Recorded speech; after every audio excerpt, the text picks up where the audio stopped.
Bienvenue à Éric Boulanger, vous êtes professeur de médecine au CHU de Lille et à l'Université de Lille évidemment, spécialiste de ces sujets. Vous portez Tempoform sur lequel on va revenir dans quelques instants.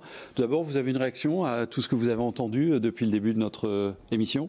Oui, j'ai bien aimé la remarque de Monique qui disait « je me bats au quotidien ». Et aujourd'hui, effectivement, on sait que les personnes qui avancent en âge se battent, mais l'avancée des connaissances permet de dire qu'il faut très tôt dans l'avancée dans la vie, y penser, puis faire, et puis après se battre. Donc je pense qu'aujourd'hui, il n'y a pas d'âge pour faire de la prévention. Alors bien entendu, il y a des maladies qui surviennent, il y a des maladies évitables, d'autres qui ne sont pas évitables, mais aujourd'hui, le principal mot que j'ai, c'est il n'y a pas d'âge pour faire de la prévention.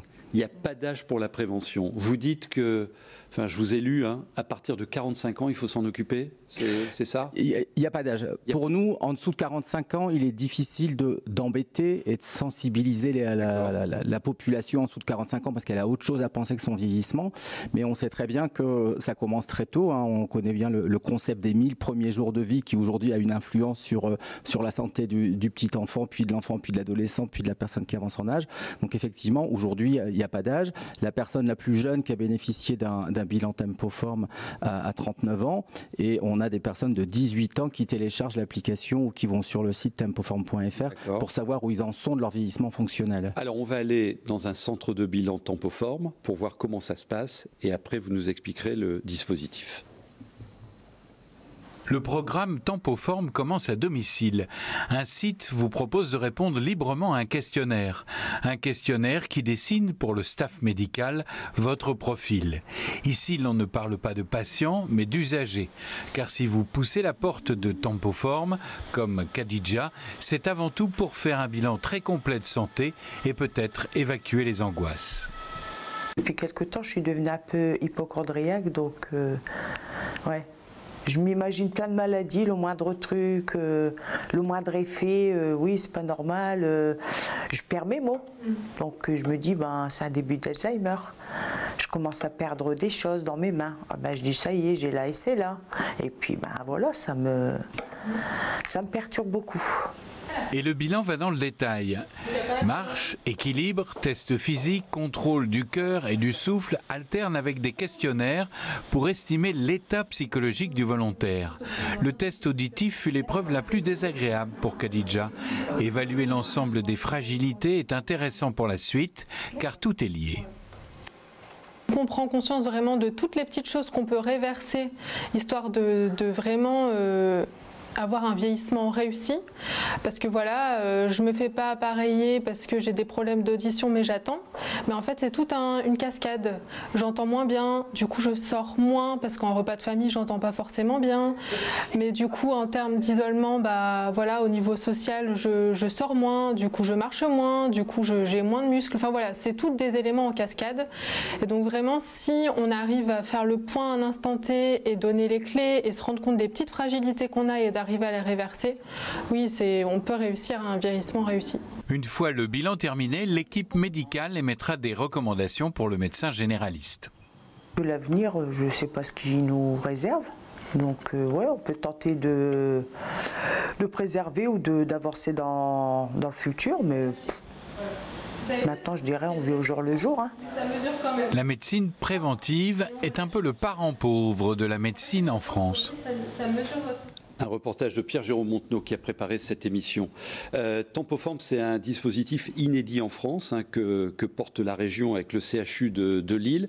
Alors, ces bilans-là, tout le monde peut y aller. Comment ça se passe? Oui, alors c'est un programme qui est... le vrai nom, c'est Tempoform, Parcours Bien Vieillir en Hauts-de-France. D'accord. Donc c'est effectivement soutenu et porté par la région, mais également la CARSAT Hauts-de-France, l'ARS Hauts-de-France, le département du Nord, les autres départements de la région de France qu'on a sollicité, Eurasanté qui nous accompagne, la métropole européenne de Lille. Donc voilà, on est vraiment sur un programme Hauts-de-France et aujourd'hui c'est ouvert à toute la population des Hauts-de-France en sachant que ça démarre par une auto-évaluation tranquillement à la maison. On s'auto-évalue à partir de son smartphone ou sur tempoform.fr. Alors il y a une appli également. Il y a une application. Que vous pouvez télécharger, mais le bilan de santé doit-il être prescrit par mon généraliste? Alors en sortie d'application, on vous donne donne 3 statuts possibles. Soit vous êtes robuste et vous allez sur le site tempoform.fr pour avoir des recommandations pour rester robuste et refaire le test dans 6 mois. Soit on a identifié des pré-fragilités ou fragilités. Et on sait que quand on identifie ces pré-fragilités ou fragilités, plus on les repère tôt, plus elles sont facilement réversibles pour aller vers un vieillissement réussi. Et donc si vous êtes classé par l'application pré-fragile ou fragile, alors on vous oriente soit vers votre médecin traitant, soit vers Doctolib, où là vous pouvez prendre des rendez-vous pour avoir une téléconsultation si vous habitez loin de Lille. Donc c'est une téléconsultation bien vieillir qui essaie de on va dire, donner les premières recommandations qu'on a réussi à identifier en téléconsultation. C'est pas facile en téléconsultation.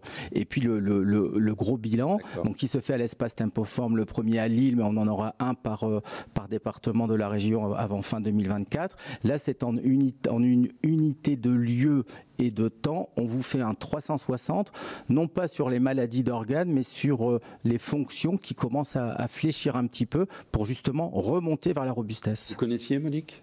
Je ne connais pas, mais j'entends bien quelque chose qui, pour moi, j'ai eu la chance d'avoir été diagnostiqué très tôt de la maladie de Parkinson. Et c'est pour ça que je suis bien maintenant, parce que j'ai pu tout de suite faire de la kiné, tout de suite me soigner. Ah oui, détecter le plus tôt possible, hein. C'est le credo. Étienne Vervac. Oui, Tempoform, moi, ça me paraît vraiment une démarche expérimentale qui va falloir appuyer fort. Je vais illustrer le propos. Il y a des tests auditifs dans Tempoform.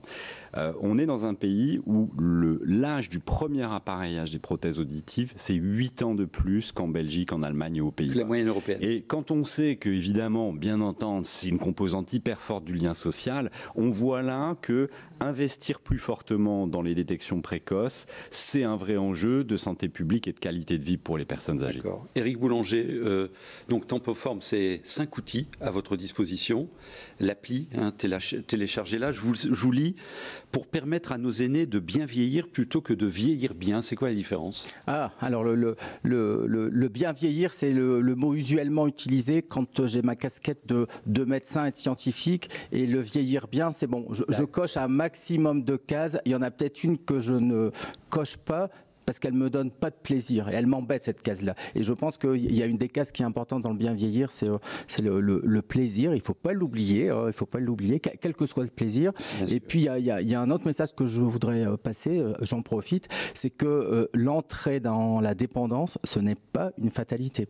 On a l'impression que c'est un peu la roulette russe. Un tel ira en EHPAD, un tel. Voilà. Et aujourd'hui, il y a beaucoup de maladies évitables. Je vais prendre la plus belle des maladies évitables, qui est quand même le diabète de type 2. Alors tout le monde n'évite pas le diabète de type 2, mais aujourd'hui on annonce un tsunami diabétique de type 2, mais on a l'impression qu'on va faire de la médecine curative. C'est préparez-vous à les prendre en soin et non pas préparez-vous à prévenir l'entrée dans le diabète de type 2.